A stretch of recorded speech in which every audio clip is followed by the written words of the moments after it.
बोले आनंद स्वयं भगवान है, स्वयं मेरे राम है, परमानंद वही है। आनंद का कोई उल्टा शब्द नहीं होता, इसलिए आज आनंद का जन्म हुआ है। और वही आनंद देखिए, अभी पूज्या दीदी प्रसंग सुना रही थी, गागर में सागर भरने वाली बात बता रहे हैं भैया। गागर में सागर वाली आप सुनिएगा 1 मिनट। नारद जी को मोह हुआ, क्यों? बोले माधव से जुड़ करके माया के पास आए। माया कौन है? बोले माया भगवान की कौन है? अहलादनी शक्ति समझ लीजिए। और उस माया को अगर हम भजेंगे तो माधव को नहीं पा पाएंगे, सीधी सी बात है। कैसे? बोले माया को सब कोई भजे, ओ माधव भजे न कोई, जो कदापि माधव भजे तो माया चेरी होए। उस माधव को भजने के बाद में माया अपने आप हट जाती है। माया का लेस मात्र भी प्राणी मात्र पे नहीं रह जाता।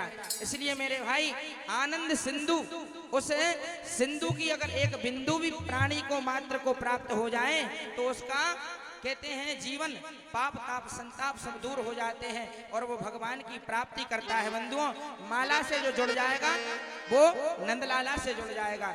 इसलिए मेरे भाई ज्यादा नहीं तो यह सत्संग बड़े बड़े ही भागवत में लिखा है। श्रीमद् भागवतकार कहते हैं कि भाग्योदयेन बहुजन्म समर्जितेन ओ सत्संगमं चलते पुरुषो यदा वै अज्ञान हेतु कृत मोह मदांधकार नाशं विदाय हि तदोदयते विवेकः। ये ध्यान देने वाली बात है। बोले कि भाग्योदयेन अनेक जन्म के जब भाग्योदय हो जाते हैं तो सत्संग मिल पाता है हमको।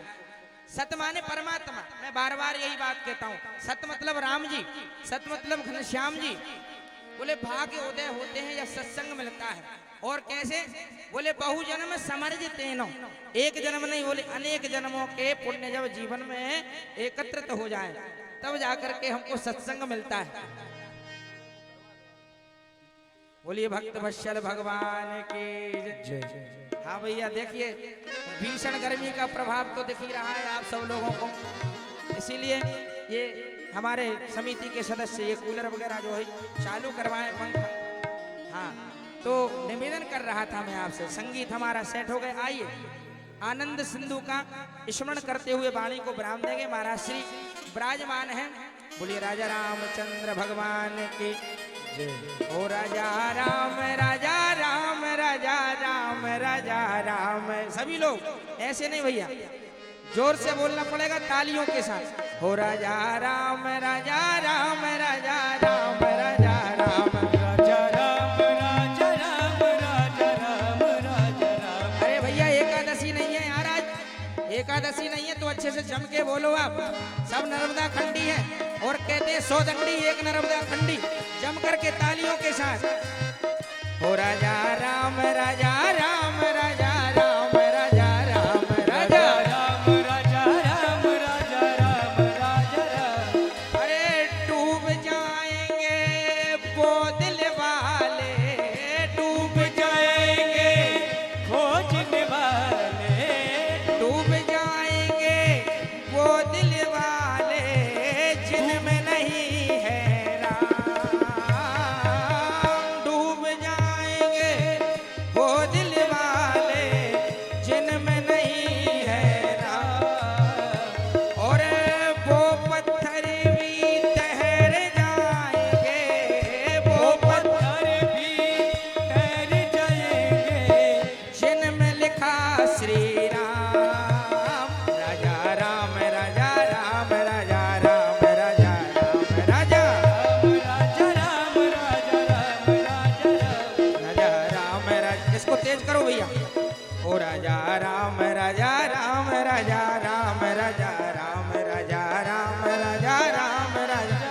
राजा रामचंद्र भगवान की। पूज्य महाराज जी मंचासीन हो गए हैं और मैं अपने यही शब्द सुमनों को आपके बीच में छोड़ता हुआ उनके चरणों में बारंबार निवेदन करूंगा कि भगवती भागीरथी में हमको जो है अवगाहन कराएं। बोलिए लक्ष्मी नारायण भगवान की अस्तु।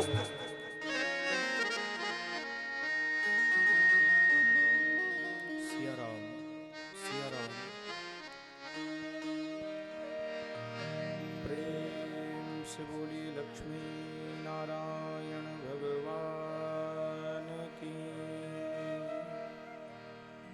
श्री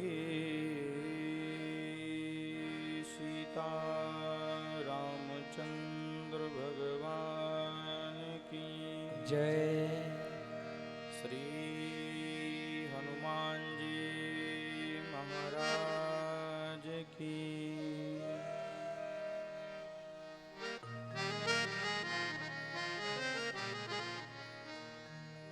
जय श्री राम।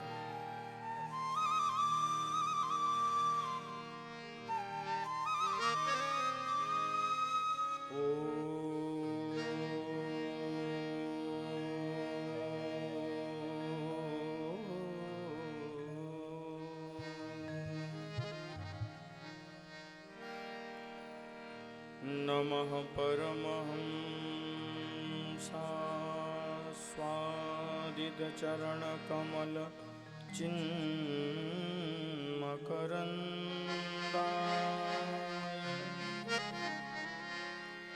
भक्तजनमानस निवासाय श्रीरामचन्द्राय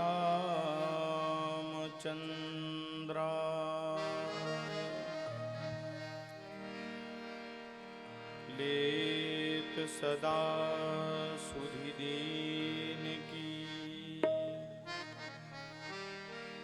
सहज दया के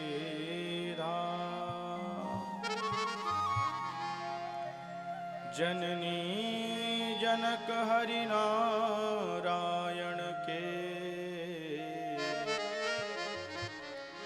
प्रभु श्री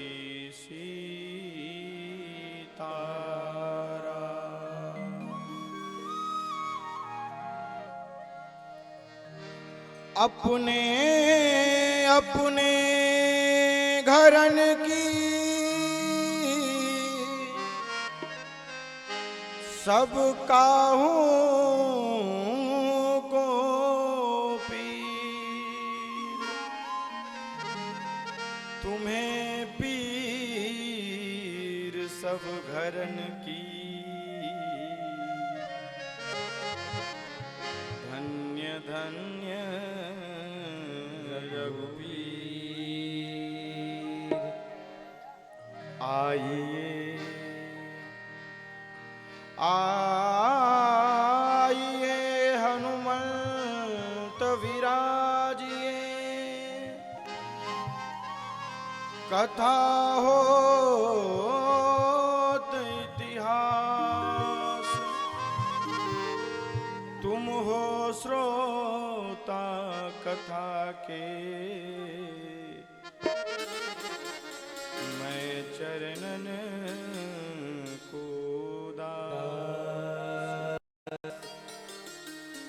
श्रीमद्कश्यप गोत्र लब्ध जनुसं विद्या विभूषोन्नतं सक्षास्त्रार्णव पारगाम विदुषा मान्यं मनोज्ञश्रियम् स्वाचार्ये च जगद्गुरौ बुधवरे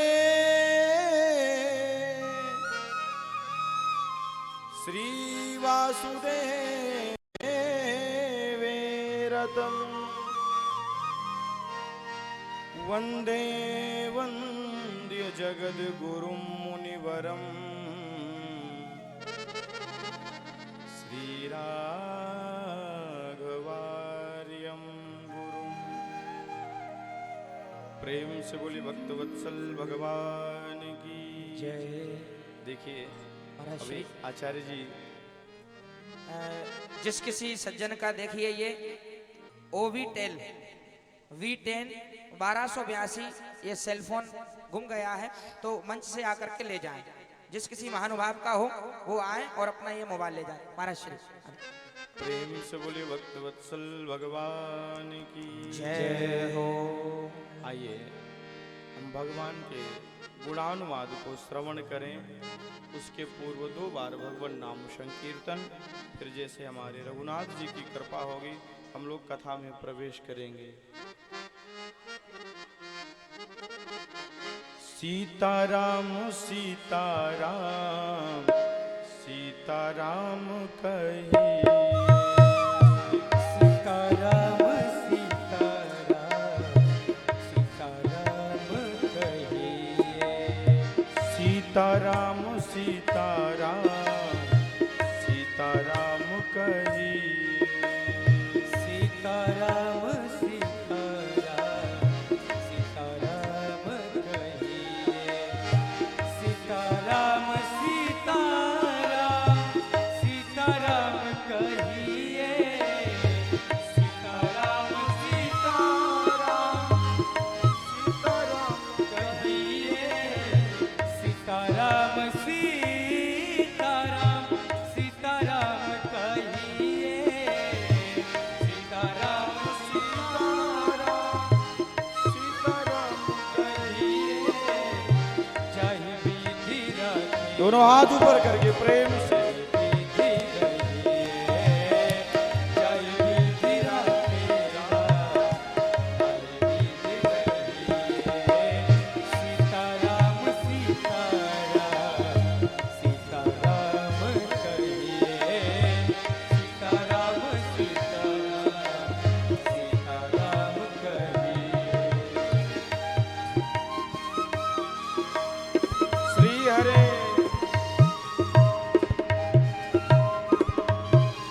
ताली बजाते हुए गाइए।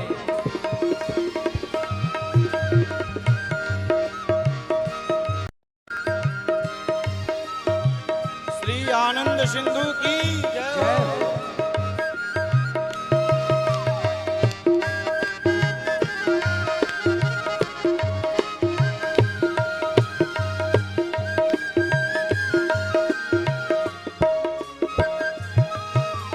हमने कल भी बताया था, जीवन में यदि कुछ श्रवणीय है तो रघुनाथ जी की कथा है। संसार के चरित्र को सुनोगे तो मोह होगा, फंसोगे, लेकिन रघुनाथ जी के चरित्र को सुनोगे तो मोह समाप्त हो जाएगा, जुड़ोगे। तो किनको जुड़ना है?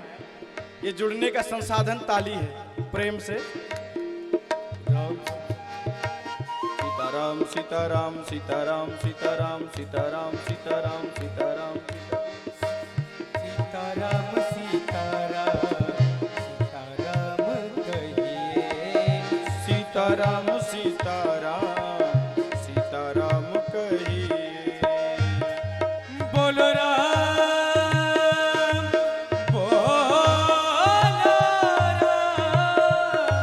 बोलो राम राम राम सीताराम राम राम, बोलो राम राम राम सीताराम राम राम, बोलो राम राम राम सीताराम राम राम, बोलो राम राम राम सीताराम राम राम।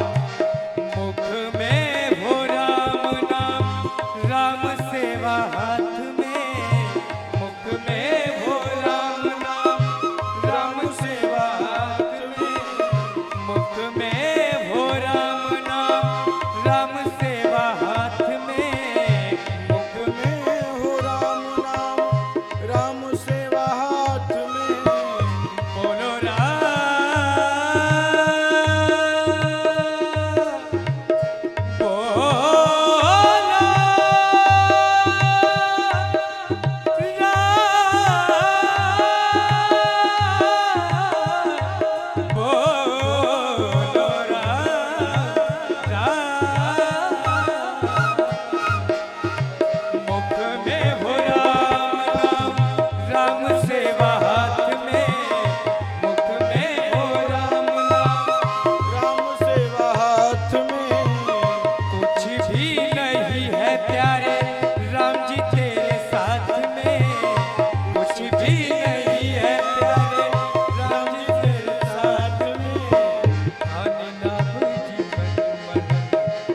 भैया वो ते का हो रो? अरे इधर राम राम चल रहा है, उधर क्या चल रहा है पता नहीं चल रहा।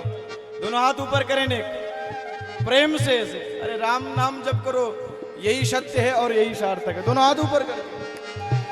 विधि का विधान जान लाभ सही है, विधि का विधान जान आने लाभ सही है। जाई विधि राखे राम, ताई विधि रही है। जाई विधि राखे राम, ताई विधि रही है। सीताराम सीताराम सीताराम कहिए, सीताराम सीताराम बोलो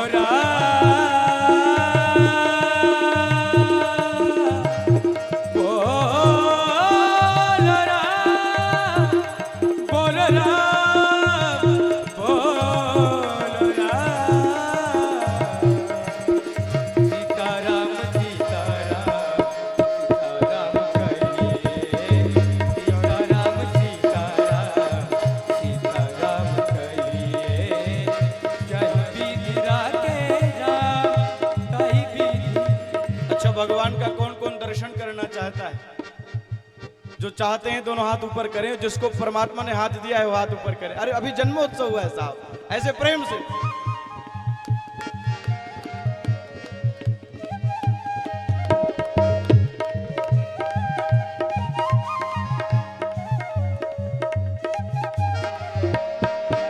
सीताराम सीताराम सीताराम कहिए, सीताराम सीताराम सीताराम कहिए। जाई विधि राखे राम, ताई विधि रही है। जाई विधि राखे राम, ताई विधि रही है। सीताराम सीताराम सीताराम कहिए, सीताराम सीताराम सीताराम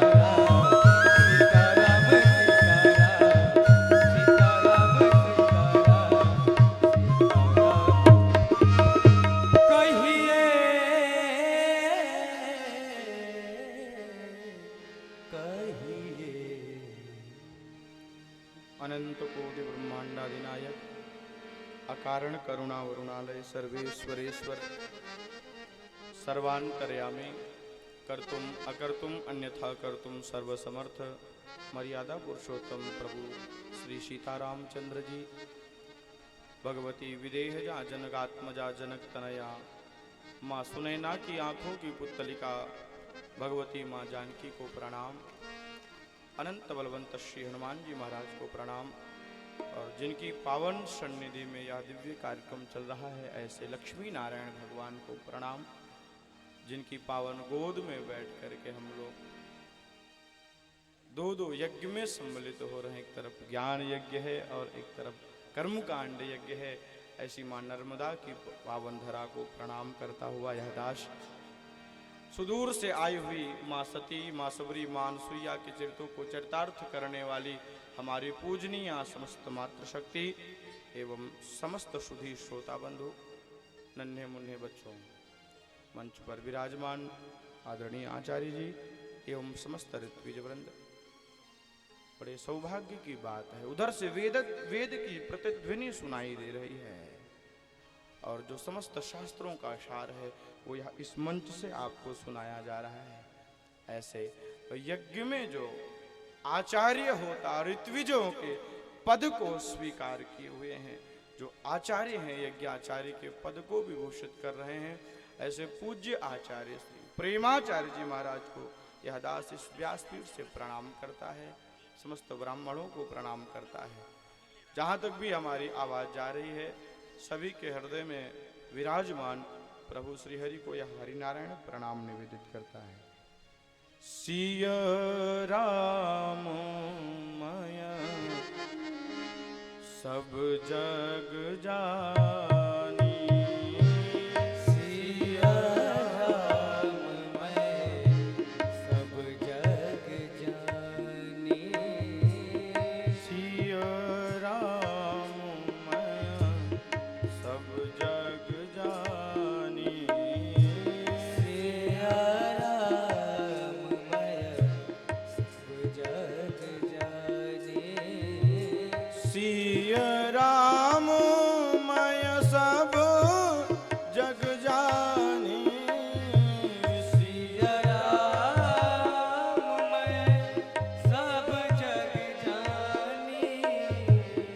करहूं प्रणाम जोरी जुग पानी। करहूं प्रणाम जोरी जुग पानी।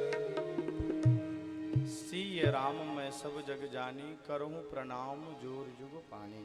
सभी को प्रणाम। अभी आप लोग कथा सुन रहे थे और यह दास भी सुन रहा था, पूज्य आचार्य श्री भी वर्णन कर रहे थे। जन्म किसका हुआ? जो आनंद के सिंधु हैं। किसका जन्म हुआ? आवाज आनी चाहिए। जो आनंद के सिंधु हैं। प्रकट कौन हुआ? भय प्रगट कृपाला दीन दयाला कौशल्या हितकारी। कौन प्रकट हुआ है? बड़े बड़े अमलात्मा विमलात्मा जिसके दर्शन के लिए लालायित रहते हैं, वो करुणा निधान प्रभु कृपा करके मां कौशल्या के पुत्र बन गए। बड़ी गंभीरता से सुनिएगा।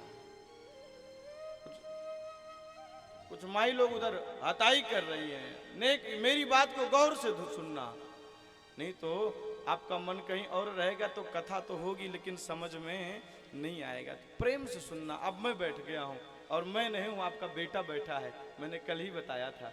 बड़े गंभीरता से आप हमें सुने, हमें नहीं। हम जो बोल रहे हैं, जिनके विषय में बोल रहे हैं, उनको सुने। एक बार ताली बजाकर प्रभु के विषय में सुने। प्रकट कौन हुआ?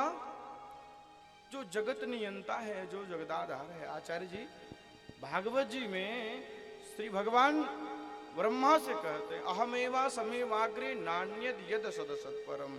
ब्रह्मा मैं ही मैं हूं। नान्यद यद सदसत परम, जो कुछ दिखाई दे रहा है यह मैं ही मैं हूं, मेरे सिवा अतिरिक्त कोई और नहीं है साहब। संसार में जो कुछ भी दिखाई दे रहा है, प्रत्येक शब्द, प्रत्येक जीव, प्रत्येक जंतु, सब ये प्रभुमय है, सब प्रभु की रचना है। भगवान कहते हैं सब मुझे प्रिय हैं। क्यों? क्योंकि सबको हमने जन्म दिया है। सब मम प्रिय मोहि सब उपजाए। संसार में जितने हैं सब मुझे प्रिय हैं। क्यों? क्योंकि इन सब को जन्म हमने ही दिया है। अभी एक बात समझने योग्य है। देखो, एक प्रिय होता है आचार्य जी, महाराज जी, एक प्रिय होता है और एक अति प्रिय होता है और एक अतिशय प्रिय होता है। भगवान कहते संसार में जितने हैं सब मुझे प्रिय हैं। यहां तक कि नाली में रेंगने वाला कीड़ा भी मुझे प्रिय है। क्यों? क्योंकि वो मेरा बेटा है। इस संसार में मैंने उसको भेजा है, इसलिए वो मुझे प्रिय है। एक माँ एक बच्चे को जन्म देती है तो जितना प्रेम बड़े को करती है उतना प्रेम छोटे वालों को करती है। प्रेम से बोलो जय सिया राम। जय श्री राम। तो हम सब किसके हैं? हम सब उस जगदीश्वर के हैं, उस जगदीश के हैं। उसके लिए अलग अलग भिन्नता नहीं है, इसलिए तो वो करुणा निधान है साहब। लेकिन अब हमें प्रयास करना है कि ठाकुर जी का प्रिय बनना है कि अति प्रिय बनना है कि अतिशय प्रिय बनना है। श्रेणी क्या होनी चाहिए? ट्रेन में बैठने के लिए टिकट लेना है, लेकिन आपके पास मनी कितनी है? अगर बहुत धन है तो फर्स्ट क्लास रिजर्वेशन कराओ, सारी सुविधा मिलेगी आपको महाराज। थोड़ा कम पैसा है तो उसमें भी 3 टायर है महाराज, फर्स्ट सेकंड थर्ड। सामर्थ्य क्या है आपकी? टिकट कराओ। जैसे टिकट कराओगे वैसे अनुकूलता आपको रहेगी महाराज। तो आपको प्रिय बनना है ठाकुर जी का कि अति प्रिय बनना है कि अतिशय प्रिय बनना है?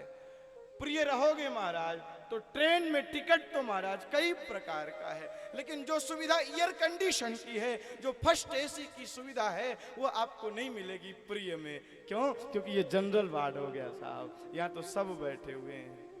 तो आपको क्या बनना है? ठाकुर जी का प्रिय बनना है कि अति प्रिय बनना है? एक चरित्र सुनाऊं आपको। वृंदावन में एक जज साहब रहते थे महाराज जी। वृंदावन में एक जज साहब रहते थे। लोग उनको जज साहब कह करके बुलाते थे।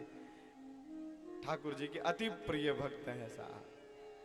किसी ने पूछा, महाराज आप जज नहीं हैं, फिर भी लोग आपको जज के नाम से क्यों बुलाते हैं? जज साहब ने कहा, बड़ी लंबी कथा है, क्या सुनाऊं आपको। बहुत जब निवेदन किया तो जज साहब कहने लगे, देखो दक्षिण में द्रविड़ देश में एक गांव था, वहां एक लोक अदालत लगती थी और उस लोक अदालत का मैं जज था।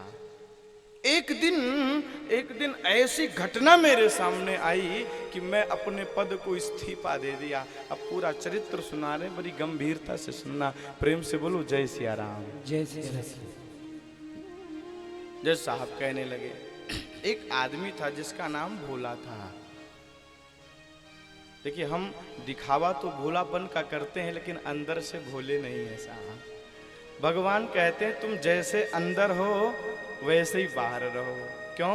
क्योंकि मुझे ये छल प्रिय नहीं है, मोहि कपट छल छिद्र न भावा, ये सब मुझे प्रिय नहीं है। आडंबर की दुनिया में मत जियो, तुम श्रृंगार करके आओ, नहीं आओ कोई बात नहीं, लेकिन छद्म रूप धारण करके नहीं आओ, तुम्हारा कल्याण नहीं होगा। भगवान कहते हैं तुम शत्रु भी बनाओ तो शत्रु भी रावण के जैसा हो, शत्रुता रावण की जैसी हो, शत्रुता कुंभकर्ण के जैसी हो। रावण अयोध्या नहीं आया था। भगवान कहते हैं मेरा ये धर्म है, यदि कोई मुझे शत्रु भी बनाता है तो मैं अयोध्या से चल करके जाता हूं और उसको भी शरण में लेता हूं। आडंबर की दुनिया में मत जियो, जो जैसा है वैसे जाओ ठाकुर जी के पास, ठाकुर जी स्वीकार करेंगे। लोक अदालत में भोला नाम था, ठाकुर जी के चरणों में प्रेम था। प्रायः जो ठाकुर जी के भक्त होते हैं आचार्य जी, मैंने देखा है कि वो थोड़ा दुखी रहते हैं, लेकिन लोग की दृष्टि में दुखी रहते हैं, वास्तव में सुखानुभूति उनको हृदय से होती है। आपको बताते हैं धन संपत्ति बहुत हो जाए वो सुखी नहीं है साहब। हम तो कहते हैं धन संपत्ति बहुत हो जाए, लेकिन संतों के चरणों के प्रति श्रद्धा और ठाकुर जी के कथाओं के प्रति विश्वास न हो तो उससे बड़ा गरीब दुनिया में कोई नहीं ऐसा। और संपत्ति कुछ नहीं है, मरज पूछ की झोपड़ी है। एक टाइम का व्यवस्था ठाकुर जी कैसे करेंगे उसकी भी चिंता नहीं है, लेकिन उसके घर में, उसके हृदय में निरंतर राम नाम चलता रहता है। मैं कहता हूं उससे बड़ा दुनिया में अमीर नहीं है कोई साहब, उससे बड़ा अमीर नहीं है कोई। तो प्रायः जो भक्त होते हैं ठाकुर जी परीक्षा लेने के लिए कहते हैं कि तुम्हारा विश्वास, तुम्हारी भक्ति कितनी स्तर की है महाराज जी। डगमगा तो नहीं जाओगे, तो पहले छीनते हैं, धीरे धीरे सब कुछ छीन लेते हैं। क्या? धन संपत्ति छीन लेते हैं, बार बार कष्ट देते हैं कि अभी विचलित तो नहीं हो रहे, मरकट वैराग्य तो नहीं जगा था। कभी कभी होता है महाराज जी, पति पत्नियों में झगड़ा होता है तो स्टेशन की तरफ भागते हैं। एक आचार्य कहते हैं घर में भाई खटपट, चल बाबा के मठ पर। थोड़ा झगड़ा हुआ महाराज, घर से निकली, स्टेशन पे पहुंचते ही याद आ गया, अरे मेरा मोड़ा तो बड़ा अच्छा, उसके बिना तो मुझे नींद ही नहीं आती महाराज। मेरी बिटिया बड़ी अच्छी, उसके बिना नींद नहीं आती। तो क्या सोचे महाराज, शाम का गया, सुबह का गया, शाम को लौट आए तो जाना नहीं कहते। घर में जहाँ 4 बर्तन होते हैं वहाँ तो आपस में खटपट होती रहती है। ये सब सोच करके गए थे वैराग्यवान बन करके और फिर से वापस चले आए। तो क्या ऐसा वैराग्य तो नहीं है? इसलिए परमात्मा बार बार कष्ट देते हैं, बार बार विपत्ति देते हैं। प्रेम से बोलो जय सिया राम।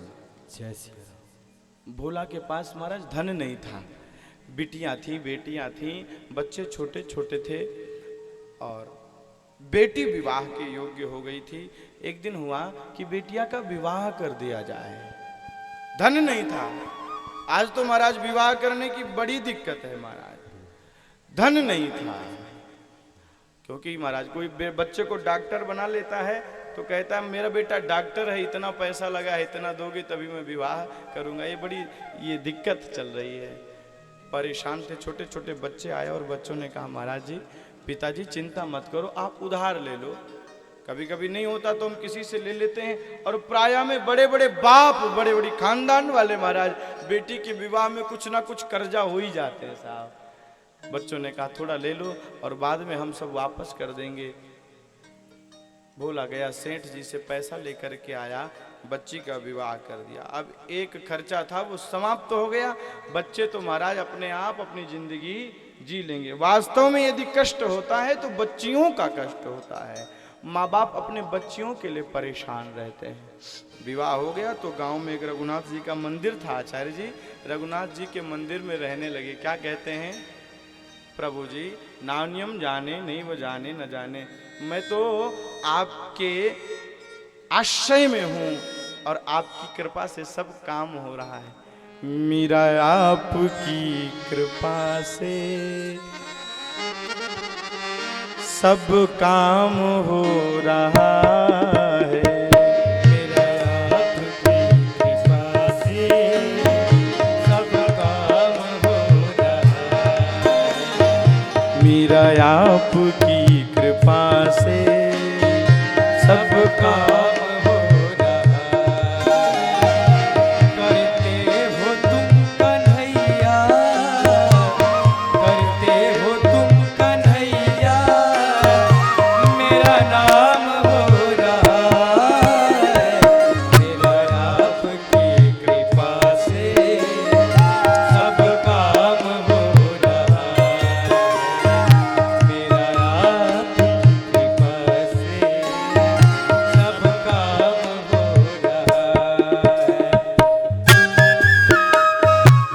ताली बजाते हुए प्रेम से।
सब काम हो रहा है। भगवान के जो भक्त होते हैं वो जानते हैं कि मैं कुछ नहीं कह रहा हूं, मेरी क्या औकात है। अरे ये शरीर भी किसी का है, इस शरीर में बैठा वो जो प्राण है ना महाराज, वह भी किसी के द्वारा जब तक उसकी कृपा में छाया है तब तक है। जब मैं नहीं, मेरा नहीं, या तन किसी का है दिया तो कोई अभिमान क्या करे, मैं अभिमान क्या करूं। भगवान के जो भक्त होते हैं वो दुख में और सुख में कभी घबराते नहीं है महाराज। रघुनाथ जी के चरणों में प्रेम था, रहते थे। बच्चे बड़े हो गए, कमा करके दे दिया। बोला सेठ जी को पास पैसा लेकर क्या, और कहा ले लो महाराज, सूत ब्याज जोड़ के मैं दे रहा हूं। सेठ ने ले लिया और बही भी बना करके दे दी। बोला से कहा देख तो लो, हिसाब देख लो। बोला ने कहा रघुनाथ जी जाने मैं तो कुछ नहीं जानता, नान्यम जाने नहीं वो जाने न जाने, मैं कुछ नहीं जानता। सेठ जी को लालच आ गई, एक बार इससे पैसा और लिया जा सकता है, यदि एक बार मैं चाहूं तो और इससे पैसा ले सकता हूं, क्योंकि ये बहुत भोला है। तो सेठ ने कहा सेठ भोला प्यास बड़ी तेज से लगी है, जरा पानी लेकर के आओ, जल लेकर के आओ। भेज दिया और महाराज वो पर्ची ले ली, दूसरी पर्ची दे दिया। बोला आया, रघुनाथ जी के चरणों में पर्ची रख दी। आपको बताएं लालच बस सेठ ने मुकदमा कर दिया। आचार्य जी बड़ा दिव्य चरित्र है। सेठ ने मुकदमा कर दिया। अब तो महाराज भोला के लिए संबंध आया है अदालत से। संबंध जब आया, भोला को पता चला कैसा संबंध, मैंने तो कोई केस किसी के ऊपर किया नहीं, मैंने कोई गुनाह किया नहीं, फिर संबंध किस चीज का आया है। जब देखा तो पता चला सेठ ने मुकदमा किया है। बोला अदालत में खड़ा है। जज साहब ने पूछा भोला तुमने पैसा लिया था? भोला ने कहा हाँ जज साहब मैं सत्य कह रहा हूं, मैंने पैसा लिया था। तो प्रूफ क्या है तुम्हारे पास कि तुमने पैसा लिया और दे दिया? क्या कोई और भी था जब तुमने सेठ को पैसा दिया? भोला ने कहा जज साहब मैं सत्य कह रहा हूं, मैंने पैसा लिया था और दे भी दिया। जज साहब ने कहा प्रूफ क्या है और कौन था? भोला ने कहा जज साहब मैं जब सेठ जी को पैसा दे रहा था तो मेरे सेठ जी के सिवाय रघुनाथ के और कोई नहीं था। क्यों? क्योंकि भक्त तो जानते हैं कि जहां पर मैं हूं वहीं पर मेरा परमात्मा है। कुछ लोग कहते हैं आकाश से परमात्मा देख रहा है, अरे वो आकाश से नहीं देख रहा है, तुम जहां हो वहीं पर तुम्हें देख रहा है महाराज। एक सेकेंड नहीं, 24 हॉर्स 24 मिनट्स हर समय प्रत्येक क्षण परमात्मा की दृष्टि में हम हैं महाराज। यहाँ के कैमरे से बच जाओगे लेकिन ऊपर वाले कैमरे से बचोगे नहीं। प्रेम से बोलो ना जय सिया राम। भोला ने कहा सेठ जी महाराज जज साहब मैंने जब पैसा दिया तो मेरे सेठ जी के सिवाय रघुनाथ के कोई और नहीं था। जज साहब को लगा कि रघुनाथ नाम का कोई व्यक्ति वहां पर था। डेट लग गई, अब तो रघुनाथ जी के नाम भी संबंध जारी हो गया। सिपाही पूरे गांव में दौड़ा, सभी जगह गया। महाराज रघुनाथ नाम का कोई आदमी था ही नहीं गांव में। किसी ने कहा महाराज परेशान मत हो, यार रघुनाथ तो कोई नहीं है, रघुनाथ जी का मंदिर जरूर है। सिपाही ने समझा वहीं पे रघुनाथ जी रहते होंगे। और जब संबंध लेकर के आया, पुजारी जी ने जब रघुनाथ जी के नाम का संबंध देखा तो सिग्नेचर और कर दिया। और पुजारी जी संबंध को रघुनाथ जी के चरणों में लेकर के गए। रघुनाथ जी से पुजारी जी कहते हैं आज तक बड़े बड़े शाहूकार लोग आपके लिए स्वर्णाभूषण लेकर के आए, पहनने के लिए अच्छी अच्छी रत्नों से जड़ित आपके लिए श्रृंगार के वस्त्र आए हैं, अनेक प्रकार के पकवान आए हैं, लेकिन मेरे जीवन काल में पहली बार अदालत से संबंध आया है ठाकुर जी। तो यदि आपका नाम करुणा निधान है तो इस जैसे आप दुर्योधन के यहाँ भाव नहीं था तो 56 प्रकार के व्यंजन का त्याग कर दिए और विदुर जी के घर भाव था तो वहां जाकर के छिलके साग का भोग लगाए हो ठाकुर जी। तो यदि ये सत्य है तो ये भोला आपके सिवाय किसी को जानता नहीं है सरकार, इसकी लाज को रखना। और यदि इसकी लाज जाएगी तो लाज इसकी नहीं जाएगी। जो भक्त होते हैं वो कहते हैं मुझे घमंड है किस चीज का, क्यों? क्योंकि यदि बेइज्जती भी होगी तो मेरी बेइज्जती नहीं होगी। बच्चे गलती करते हैं तो वरहन माँ बाप के पास आता है, और जो भक्त होते हैं वो माँ बाप इनको मानते हैं। यदि इज्जत जाएगी तो मेरी नहीं, इज्जत आपकी जाएगी महाराज, इज्जत मेरी नहीं जाएगी।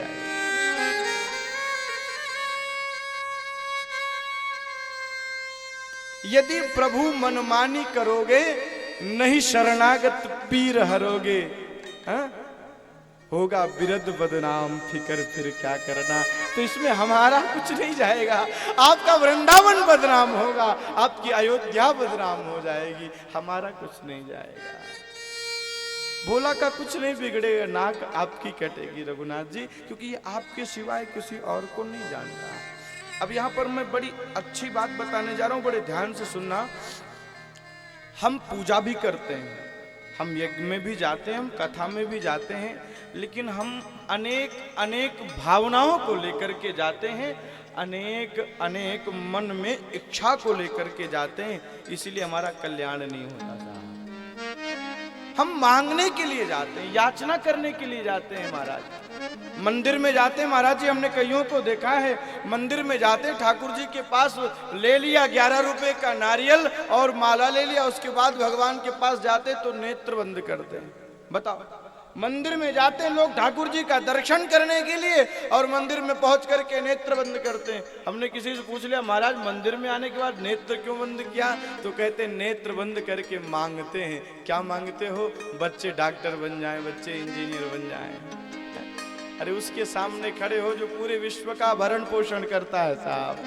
मंदिर में जाओ तो ठाकुर से कुछ मत मांगो, भगवान हंसते हैं। दो भिखारी हैं, एक मंदिर के बाहर खड़ा है और एक मंदिर के अंदर खड़ा है साहब। वो परमात्मा है, वो जगदीश्वर है, उसके पास जाओ तो धन संपदा को मत मांगो, अपितु उसको ही मांग लो, उससे कुछ मत मांगो, उसको ही मांग लो। और जब भगवान आपके हो जाएंगे तो दुनिया के सारे संसाधन आपके हो जाएंगे। क्यों? क्योंकि सारी संपत्ति ठाकुर जी की है साहब, सब कुछ मिल जाएगा। उनसे कुछ मत मांगो, भगवान की अनन्य शरणागति। महाराज जी लोग कहते हैं कि भगवान गर्भ में नहीं जाते। अभी अभी कथा देवी जी सुना रही थी, मैं सुन रहा था। लोग कहते हैं कि भगवान गर्भ में नहीं जाते, भगवान प्रकट होते हैं। चाहे वो कृष्णावतार हो, चाहे वो रामावतार हो, जब जब प्रकट होने की बात आई है तो आचार्य कहते हैं सत्य प्रथम सत्य परम त्रिसत्यम, सत्यस्य योनिम निहितम च सत्ये, सत्यस्य सत्योमृत सत्य नेत्रम सत्यात्मकम त्वाम शरणम प्रपन्ना। वो सत्य परमात्मा प्रकट होता है। अभी देवी जी सुना रही थी, स्तुति कर रही थी, भय प्रगट कृपाला दीन दयाला। भगवान गर्भ में नहीं आते, इनका जन्म नहीं होता, ये प्रकट होते हैं। क्यों? क्योंकि जन्म वो लेता है जो मरता है। ये ठाकुर जी महाराज हम सबको जन्म देते हैं, इसलिए महाराज इनका अवतार होता है। अवतरतीत अवतारा, जो ऊपर से आता है महाराज भक्तों के कल्याण के लिए। अच्छा, एक बात आपने जान लिया ना कि परमात्मा गर्भ में नहीं जाते, और मैं कहता हूं परमात्मा गर्भ में जाते हैं साहब। लेकिन शरणागति उत्तरा की जैसी होता है। वो दीन दयाल इतने करुणा निधान है कि यदि शरणागति उत्तरा की जैसी हो जाए तो जो प्रभु अवतार लेते हैं वो प्रभु गर्भ में प्रवेश कर जाते हैं महाराज। थोड़ा ले चलूंगा शरणागति का पक्ष रखते हुए। श्री द्वारिकाधीश भगवान पांडवों को विजयश्री दिला करके जा रहे थे द्वारिकापुरी के लिए। मां कुंती स्तुति कर रही थी, सारे पांडव भगवान को प्रणाम कर रहे थे। अश्वत्थामा ने ब्रह्मास्त्र छोड़ दिया। उत्तरा चीखती हुई आई। उत्तरा चाहती तो उत्तरा जानती थी कि दुनिया का श्रेष्ठ धनुर्धर कौन है, तो अर्जुन जी हैं। उत्तरा जानती थी कि साक्षात धर्मावतार धर्मराज श्री युधिष्ठिर जी हैं। 12,000 हाथियों का बल भीम में हमारा। लेकिन जानती है संसारी है, यदि मैं इनकी शरण में जाऊंगी तो मेरी शरणागति निरर्थक हो जाएगी। शरण्य कौन है? शरण्य प्रभु द्वारिकाधीश है हमारा। उत्तरा दौड़ती हुई आई और उत्तरा ने कहा, पाहि पाहि महायोगिन देव देव जगतपते। नान्यम त्वदभयम पस्ते यत्र मृत्यु परस्परम पाहि पाहि माय। हे द्वारिकाधीश, हे करुणा निधान, मुझे मुझे बचा लो।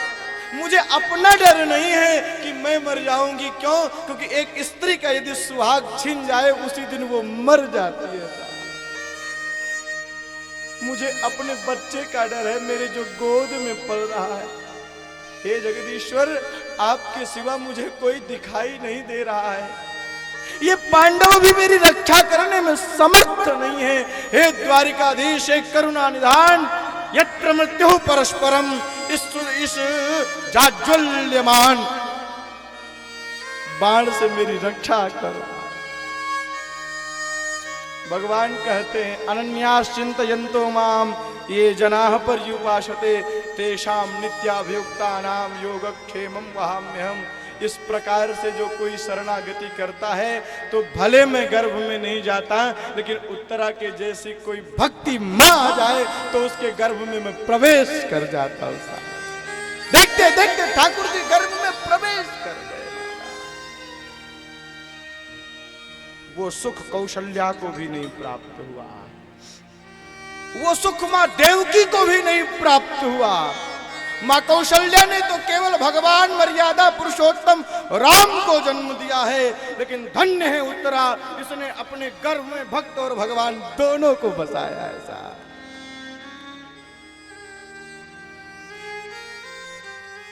ऐसी अनन्यता, ऐसी शरणागति, ऐसी दीनता, तो ठाकुर जी गर्भ में भी प्रवेश करते महाराज, गवाह भी बन जाते हैं ठाकुर। पुजारी जी कह रहे हैं आपके सिवाय किसी को जानता नहीं है, ये शरणागति हम आपको भी करनी चाहिए, ठाकुर जी रक्षा करेंगे। पुजारी जी ने कहा आपके सिवाय किसी को जानता नहीं है, रघुनाथ जी इसके मनोरथ को पूर्ण करना। सुबह सुबह पुजारी जी जल्दी उठे, क्योंकि आज पहली बार ठाकुर जी मंदिर से बाहर जाएंगे। अच्छे वस्त्र पहनाए, अदालत लग गई महाराज। बोला को कटघरे में खड़ा किया गया, 3 आवाज आई, हाजिर हैं ऐसे 3 नारे जो लगाए हैं। क्या? धोती फटी सी लती दुपटी, आज रघुनाथ जी गवाह बनी आए। हाजिर हैं ऐसे 3 नारे जो लगाए हैं, धोती फटी सी लटी दुपटी, आज रघुनाथ जी गवाह बनी आए। जैसे 3 आवाज आई महाराज, जो जगदीश्वर हैं भक्त की लाज बचाने के लिए आज गवाह बन करके आए। जज साहब ने कटघरे में खड़ा किया और पूछा क्या आपने देखा था? भगवान से क्या छुपा है, वो तो सब जानते हैं। भगवान ने कहा हमने देखा था। ठाकुर जी ने कहा हमने देखा था, तो प्रमाण क्या है? अदालत में प्रमाण चलता है महाराज, सबूत क्या है? भगवान ने कहा वो आज भी सुरक्षित रखी हुई है स्लिप, सिपाहियों को भेजो और सिपाही जाएं, 14 नंबर की अलमारी में जो बुक रखी है उसी के बीच में स्लिप आज भी सुरक्षित है महाराज। भगवान के कहने पर सिपाही गए और स्लिप लेकर के वापस आए, और जैसे स्लिप मिली तो सेठ को महाराज सजा मिली, और जो भगवान का भक्त था भोला वह बरी हो गया साहब, वह मुक्त हो गया। फैसला तो हो गया आचार्य जी, लेकिन जज साहब को आश्चर्य लगा।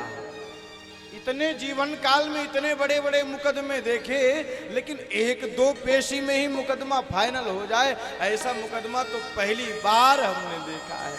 तो इच्छा हुई, मन में इच्छा हुई ऐसा कौन था? तो एक दिन जज साहब घूमते घूमते नगर में आए, रघुनाथ जी को ढूंढ रहे हैं।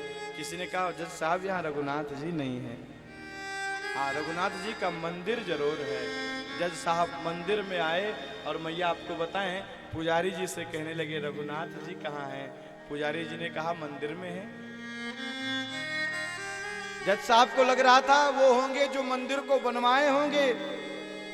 बुलाइए, बात करना है। पुजारी जी ने कहा वो नहीं है जिन्होंने मंदिर को बनवाया है, ये रघुनाथ जी वही हैं जो मंदिर के भीतर विराजमान है महाराज।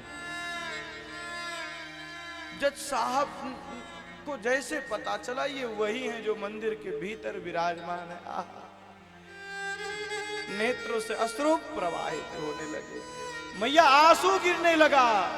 किसी ने कहा तुम चिंता क्यों करते हो? तो उन्होंने कहा मुझे इस चीज का डर नहीं है कि परमात्मा आए, मैं तो धन्य हो ही गया, फिर रो क्यों रहे हो? अरे मुझसे बहुत बड़ा अपराध हो गया, जो जगत के जज हैं, जो जगत के स्वामी हैं, वो मेरे सामने कटघरे में खड़े रहे और मैं कुर्सी पर बना जज बैठा रहा। कुर्सी पे बना जज बैठा रहा, जगदीश खड़े समझाते रहे, कुर्सी पे बना। जज साहब कहते मैं कुर्सी पर जज बन करके बैठा रहा और जगत के जो स्वामी हैं वो समझाते रहे और मैं उनको देख नहीं पाया, मैं उनको पहचान नहीं पाया। तुरंत महाराज अपने पोशाक, अपने पद का इस्तीफा दे दिया और वृंदावन ठाकुर जी से नजर भी नहीं मिलाते। क्यों? क्योंकि उनको मुख कैसे दिखाऊंगा कि आप मेरे सामने आए थे और मैं आपसे परीक्षा ले रहा था। तो क्या करते हैं वृंदावन में आकर के जो भगवान के लाडले संत आते हैं, जो भक्त आते हैं, उनकी जूतों को, उनके चप्पलों को सुरक्षित करते हैं, रोते हैं महाराज। ऐसे ऐसे भक्तों ने अनन्यता स्वीकार की है, अनन्यता प्राप्त की है, ठाकुर जी को प्राप्त किया है। ये दूर दूर से आए हुए समस्त भक्तों, हम भी ठाकुर जी को प्राप्त कर सकते हैं, हमें भी मिल सकते हैं। मैंने कल भी संकेत किया था, आते ही संकेत किया, ये जो ठाकुर जी की कथा है ये क्या करती है? तो ये सर्फ और साबुन का काम करती है महाराज। गोस्वामी पाद कहते हैं कथा सुनोगे तो क्या होगा? तो कहते हैं कलिमल हरणी मंगल करनी, कलिमल हरणी तुलसी कथा रघुनाथ की। क्या होगा? हृदय में जो कलुषित है ना, कलिकाल का प्रभाव है, ये समाप्त हो जाएगा। तो समाप्त होते ही मंगल होगा, मंगल करणी कलिमल हरणी तुलसी कथा और रघुनाथ की। रघुनाथ जी के चरित्र को सुनेंगे तो क्या होगा? हमारे जीवन में मंगल होगा। आपको बताएं, ये कथा आप बार बार सुनते हो, ये वही कथा है जो अभी आप देवी जी के मुख से सुन रहे थे, और फिर वही कथा है, आप उठ करके नहीं गए। क्यों? क्योंकि इससे तृप्ति नहीं होती साहब, ये इससे कान तृप्त नहीं होता महाराज जी। संसार का कोई चरित्र हो तो एक बार सुनेंगे, बार बार जब कोई और सुनाएगा तो कहेंगे महाराज फिर वही आप बात कर रहे हो। ये वही रघुनाथ जी का चरित्र है। संसारियों के चरित्र को सुनने से महाराज मन भर जाता है, लेकिन रघुनाथ जी का चरित्र बार बार सुनते हैं फिर भी मन भरता नहीं है साहब। लेकिन सुनने की पद्धति है महाराज, हम कैसे सुने? हमारे पूज्य पाद गुरुदेव जी कहते हैं कैसे सुनना चाहिए। तो ये क्या है? ये फल है महाराज जी। ये भागवत और ये राम कथा क्या है? ये फल है।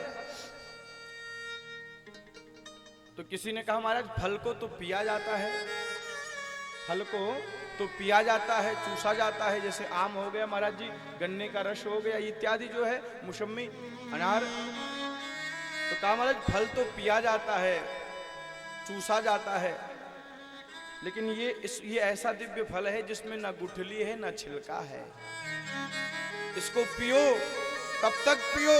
आलयम मुहुरहो रसिका भुवि भावुका। हे भावुको, हे भगवान के दिव्य रसिकों, भगवान की कथा को पियो। किसी ने कहा खाना क्यों नहीं कहा, पीना क्यों कहा? तो कहा देखो ये अमर कथा है, खाते समय व्यक्ति बोलता रहता है बक बक बक बक, है? एक तरफ भोजन चल रहा है, एक तरफ वार्ता चल रही है, तो इसलिए खाना नहीं कहा।